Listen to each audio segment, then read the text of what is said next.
Thank you. Lovely. I'm just going to sit back a bit. I'm very close on the screen. Lovely to see everybody. Thank you for having me here this evening. So Emma is going to take care of my slides for me, which is very gracious. Thank you very much. So just to give you a little bit of background, a little bit of context, I founded a recruitment agency in 2015. No, 2006, sorry. So it's been 15 years. So in that time, I've had a lot of first-hand experience actually of people coming forward for roles and underselling themselves. I've also obviously employed people myself in that time. So I'm going to give you intel really as a recruiter and also as an employer. So sorry, the slides are backwards. Don't worry. Yeah, so if we just go back, that was my last slide. So yeah, if we just, there we go, that's it. Thank you. Okay, thank you very much. Next slide, please, Emma. So I'm going to talk to you today about getting a job direct. So that's when obviously you go yourself and you're liaising directly with the hiring manager. Getting a job through an agency. I want to talk to you about market forces and being aware of the situation at the moment and how that plays to your advantage as a candidate. I want to talk about when you've got room for manoeuvre and when to ask around those things. And I want to talk about when you've accepted a role, when are the times to review. I think today, it's going to be brilliant today because you've got three completely different perspectives. So I'll only give a light touch as an employer because I know Cherry's going to talk to you about the way to approach that. So the main things to note really, if you're applying for a job direct, you will do the negotiation yourself. And I think sometimes that's where people fall down, is they perhaps lack the confidence to have that conversation direct. Sometimes it's easier when it's through an agency because they'll do the negotiation on your behalf and you can be really honest up front with them about what would work for you, what wouldn't work for you, and they can have a more candid conversation.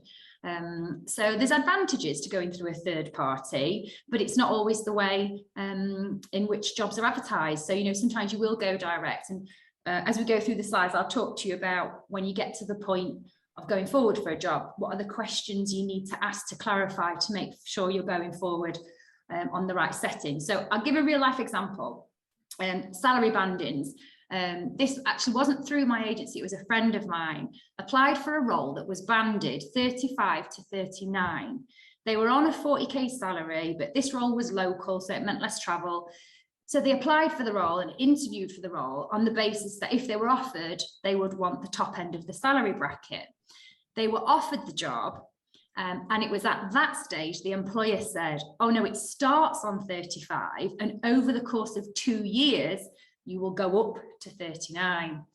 And they were quite far down the line at that point, but that was, I suppose, a misunderstanding that had they realised it would have started on 35 and taken 2 years to get to 39, they wouldn't have gone through the interview process. Some of the real life examples for me when we talk about imposter syndrome, I once recruited a sales director role that was paying 100k, so it was a senior job. And obviously they put out the job advertisement with all their essentials and desirables. What was so fascinating to me was the male candidates that applied for the role, say they'd got 80% of the job spec, they were saying, well, I would really be looking for 110. And I had female candidates that could do 80%, according to the CV, that were saying, oh, well, I'd take 80. And I was like, what is going on here? They've both got the same level of experience, but the men are just being cheekier and asking for a higher salary. And the women were almost excusing. And I think there's some research around that women often don't apply for a job unless they tick every single box. And I think that's the first thing I would stress is most employers, when they write a job spec, it's a wish list, it's the unicorn that they're asking for. And the reality the reality of finding somebody who ticks every single box, it is a bit of a misnomer. So I think that I think it's being confident to apply for a job in the first instance, even if you don't match everything on it. You will have transferable skills, and especially nowadays, employers are being a lot more flexible about what's essential and what's desirable. But yeah, I just found that really interesting that people were talking themselves down before they'd even got into the interview process. So other considerations when you're going forward for roles, obviously what your current salary is. I think it's really important to look at other salaries in the market for your job role, because you could be being underpaid with what you're on. So you could be going forward to another role with a false premise of what is a step up. So, you know, there's lots of ways, so I'm trying not to read chat. There's lots of ways you can check what is the market rate for the job you're doing. There's certain sort of tools on, you know, in various job boards where you can have a look to see, is your current salary reflective of the market? And that's the first thing to understand.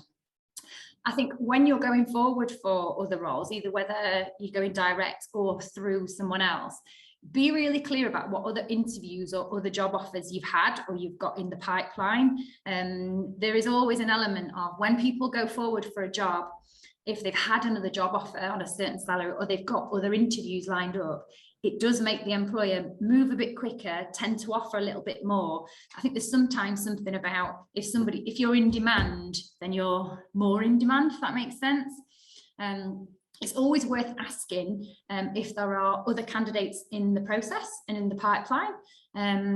At this point of going forward for the job, I would be clarifying what additional benefits are in the package. This is all the stuff we should have out on the table right at the very beginning, because it could be the salary offer might be slightly less than you're wanting, but it could have 5 or 10 days more holiday or a 10% pension as opposed to a 3% pension. Obviously, flexibility is huge, and it's really important to ask that. I'm so glad that COVID happened, obviously not because lots of people got poorly, but I'm really glad that it happened because it's forced the flexibility conversation. You know, previously I used to get so frustrated when jobs would be advertised and it's like it has to be Monday to Friday, 9 to 5:30, based in an office, which doesn't work for a lot of people, especially if you've got any sort of caring responsibilities.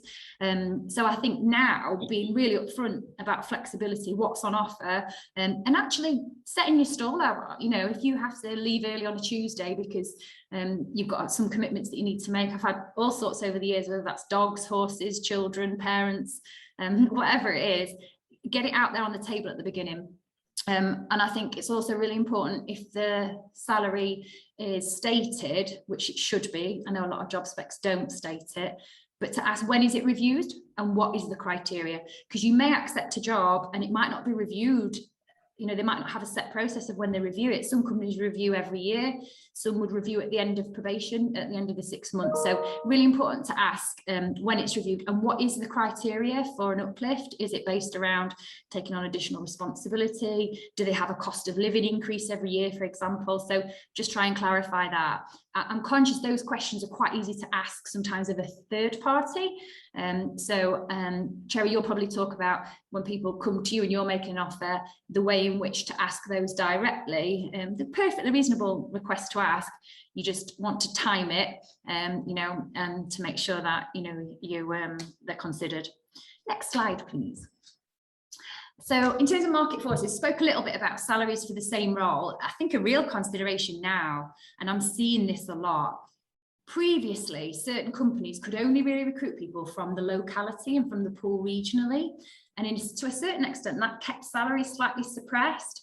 And what we're seeing now is companies outside the region, particularly companies down south and London agencies and such, are coming in for people because now you can work from home and be flexible and work everywhere, and that's starting to inflate salaries.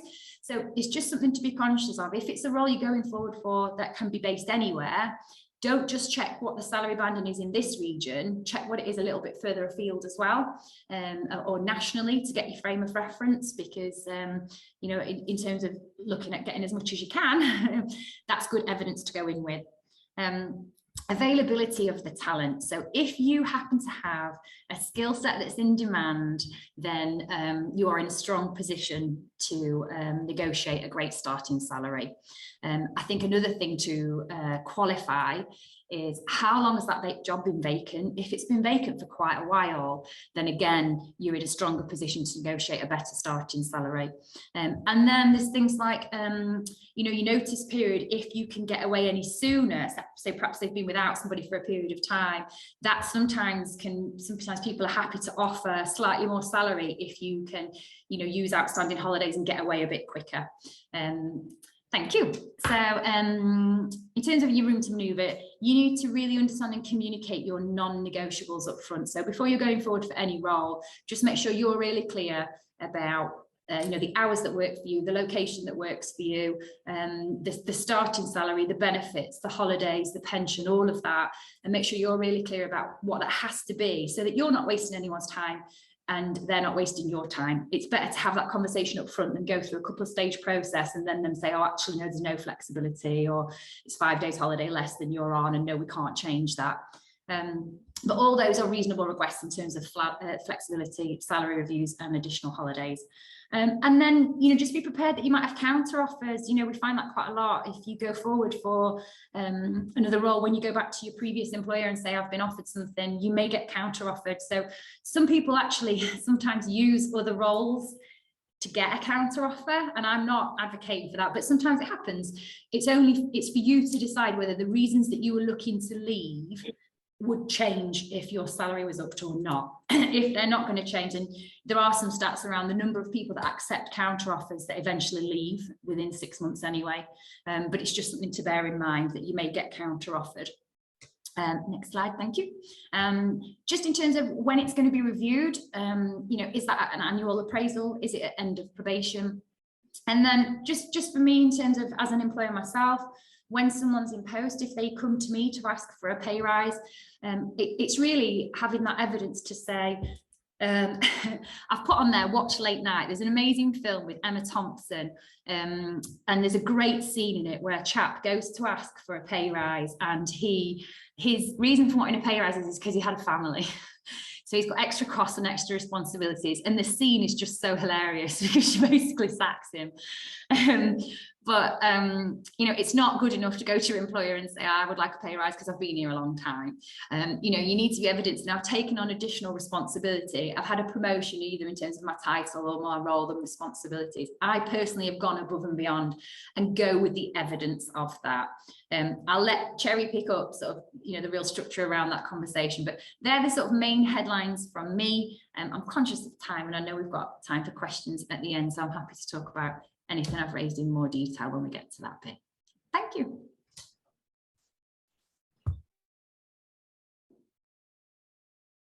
Thank you, Louisa. That was lovely.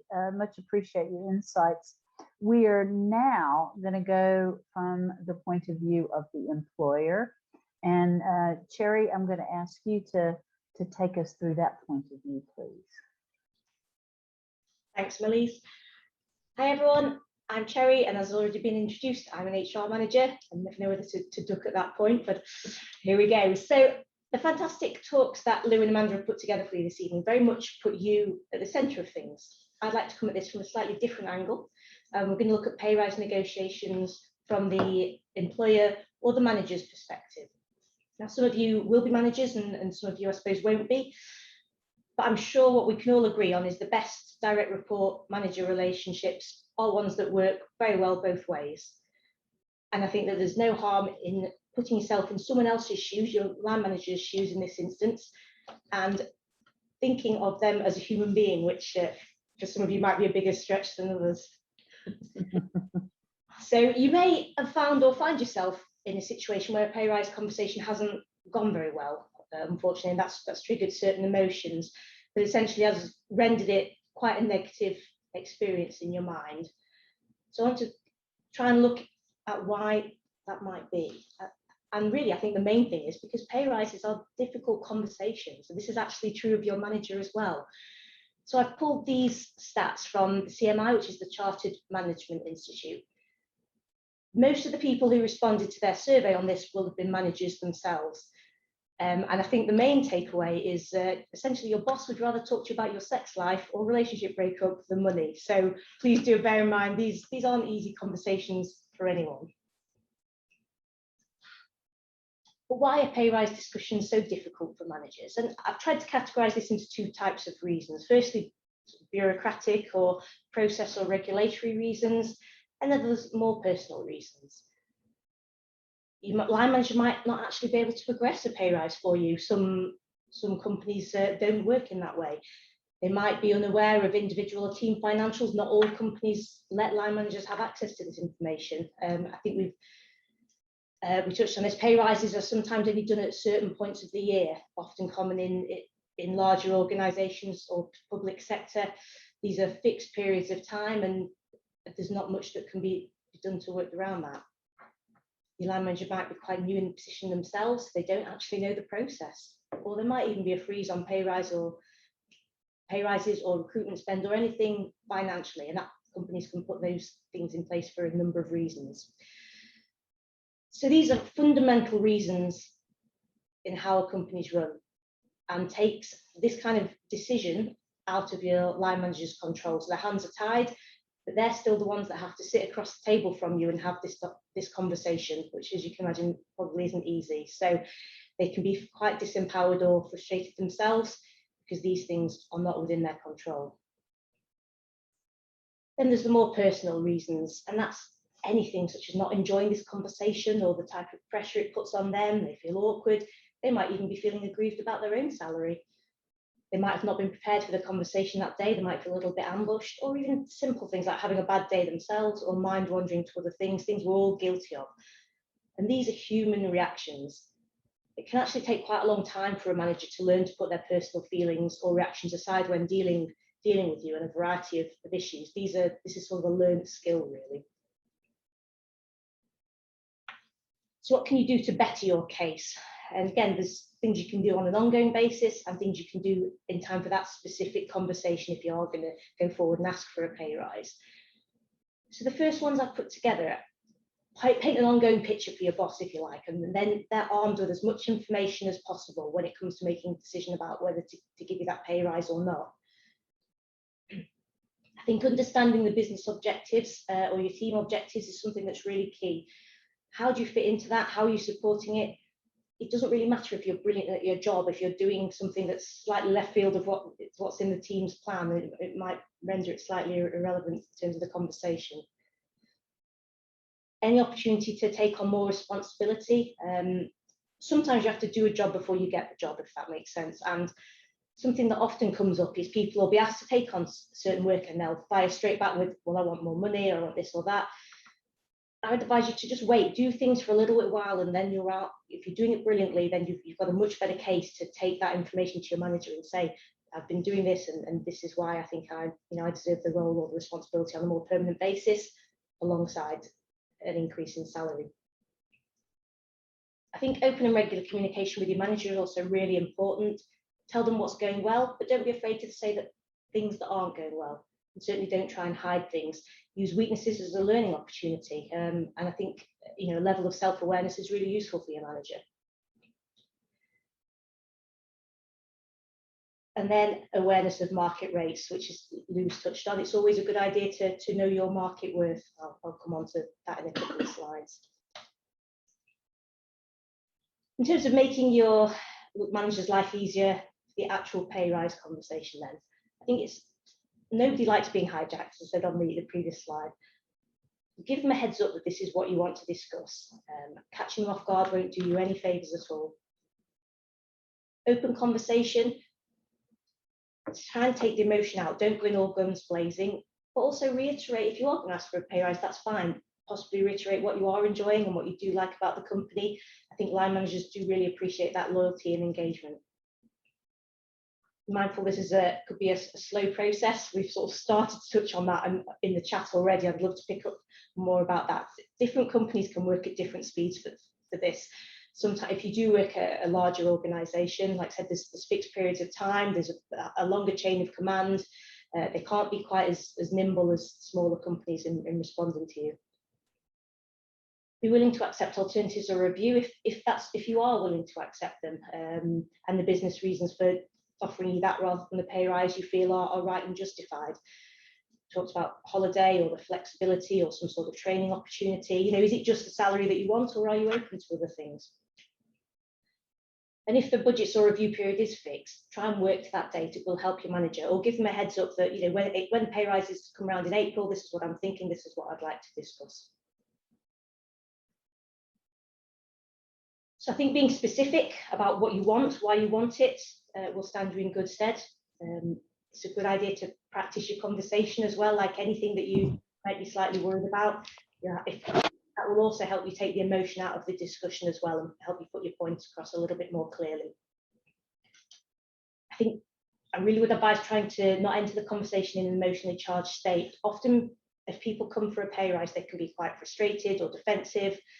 Try and take that out, breathe, stay calm, go over it in your head first, and I think you will come across with a much more considered professional argument.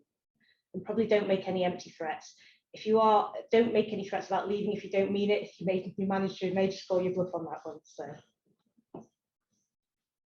bearing all that in mind, then your manager or whoever it is that's going to get the final say on whether you are going to get this pay rise is going to come at the decision via two means.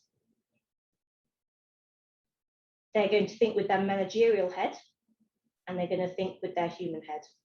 Managerial considerations are more external and practical ones, and the human ones are a little bit more sentimental and emotional. Something that I really want to reiterate to you is the answer that they will reach with these two heads on is not necessarily the same. It might be, but it might not be. You essentially have a replacement value. This is something that Lou's just touched on. Skills, are they commonplace? Are they rarer? What's the market saying you're worth? How easy are you to replace, to put it bluntly? So this, you have a worth to the business as a whole. And then something like your retainment value. Your manager is going to be thinking about your attitude, what it means to them to have you on their team. Do you really stand out for any reason? Are you great with the juniors? Do you always go that extra mile? Do you even just have a great energy about you, which makes you a really valued team member? What is your worth to them as a colleague and an employer manager? Why would they go into bat for you? Could be either of those reasons, really. Just wanted to finish by offering a little bit of insight into how 3 Squared line managers try to approach discussions about pay rises, and tie that into our key values, which are on the right-hand side of the slide there. Watching out for subliminal messages, something that I try and reiterate to our managers. Not everyone's going to be direct and come and ask for a pay rise so clearly. There could be signs of dissatisfaction or frustration in their behaviour, and we want to be looking out for things like that.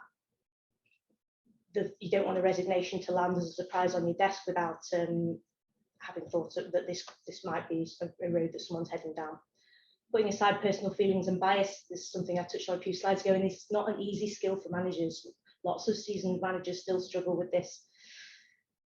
Entering the conversation with an inquiry mindset. So this means letting the employee have their moment, as it says on the next point, but also asking them why, letting them have the time to put forward their case. Acknowledgement and agreement aren't necessarily the same. I feel like I peddle this for lots of different reasons, but I think it's really true here as well.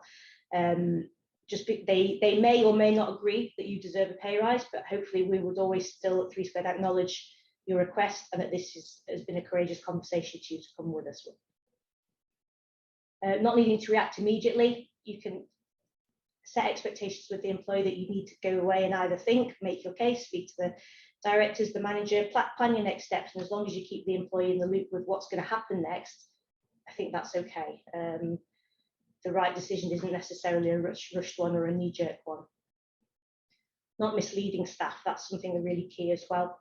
We would rather have an honest conversation, even if it's not what the member of staff wants to hear. I think false promises don't do anyone any good.